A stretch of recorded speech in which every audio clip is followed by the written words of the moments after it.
My question specifically, Minister, is in relation to the expert negotiator that you've appointed to mediate between the government and the religious organisations. Where's that at? It's almost a year now, in I think 25 days' time. It's a year. It's a quarter of a century since the Taoiseach apologised, and for all of the institutional abuse that occurred in the industrial schools. We've moved on out to the mother and baby homes. All institutions were abusive, we know that, and a quarter of a century later and a year almost after you appointed negotiator, we're none the wiser as to what the religious orders are going to contribute. Thanks very much, Deputy. The Commission of Investigation into Mother and Baby Institutions made significant findings in relation to the failings of the state and religious bodies who together ran mother and baby and county home institutions, and the government believe all relevant parties have a collective responsibility to respond to the legacy of these institutions. As you know, we have an action plan setting out 22 actions, one of which is the institutional payment scheme. In May of 2023, the government approved my proposal to appoint Ms Sheila Noonan to act on my behalf in leading negotiations with religious bodies which had a historical involvement in mother and baby institutions. And this was with a view to securing a financial contribution towards the cost of the payment scheme, and it followed on from a series of meetings that I held with the bodies. Both my department officials and I are committed to supporting Ms Noonan in her work. As part of this, the department has procured financial experts to support Ms Noonan in her negotiations, and this expertise is from EY, and it's been in place since the 15th of November last year and is ongoing. And the EY task is to provide an independent financial assessment of the resources of each organisation involved. While I cannot specify a date on which this process will conclude, I would anticipate that this process will conclude within the coming months. I haven't received an interim report, and these negotiations, while ongoing, are being treated as confidential, and the full report will be provided to government once negotiations are concluded. And just to say, Deputy, in terms of the institutional payment scheme itself, I'm sure you'll be interested to know 1,900 completed applications have been received by the independent office so far. 600 of those are now at determination stage, and I understand the first determinations have actually been issued already to applicants.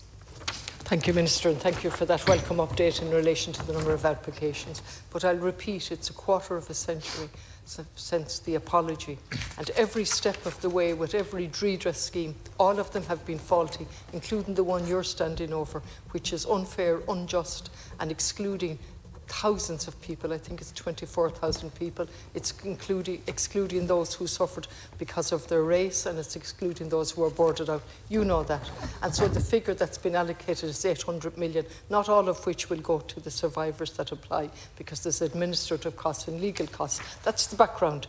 And so I'm not blaming you on this. I'm seeking to get information from you where we're using kid gloves with religious orders. Remember back in 2002, the minister, at that stage, Minister Woods, gave an indemnity to all the religious organisations for 126 million. Okay, that was the lowest ebb ever. Now we're back and we have a negotiator negotiating. When will that? Have you a date at this stage after all of this time? Thank you very much, Deputy. So I'm aware of the context, and that's why I thought it was important to get somebody with both, I suppose, the negotiation skills and backed up by experts who had financial analysis to understand the means available to the orders, the congregations with which these engagements are taking place. As I said earlier, I'm not in a position to give a date today. I think it's important that we allow this process run its course, that we allow these engagements to take place. But look, I know the very deep interest with here in the Rialtas, and particularly among those who spend time in these institutions. I know the very deep interest in the outcome of these particular negotiations. So look, at the end of this process, there will be a clear outlining of the outcome of the negotiations, irrespective of what that outcome may be. Yeah, thank you, Minister. You've confirmed there have been no interim reports. You don't know when it will be published. Can you tell us, will it be published, that report, after it goes to the Cabinet? Will it be? Now, I can't emphasise the context of all of this. Every single scheme has been faulty.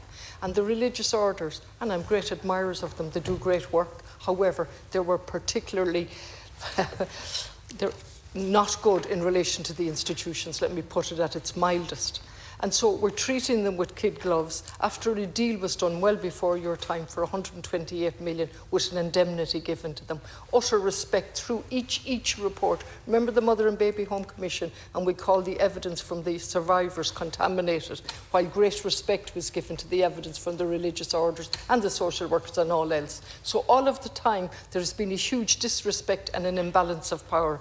And can you tell me, has the analysis of the assets that they have been completed, was it Ernst & Young that was appointed, or some group were appointed to carry out that cost analysis? Has that been completed? And have the religious orders cooperated with that process? And if it hasn't been completed, when will it be completed? And finally, will the extra money go to help to bring back those who are excluded into the scheme? Thank you for your forbearance. Minister.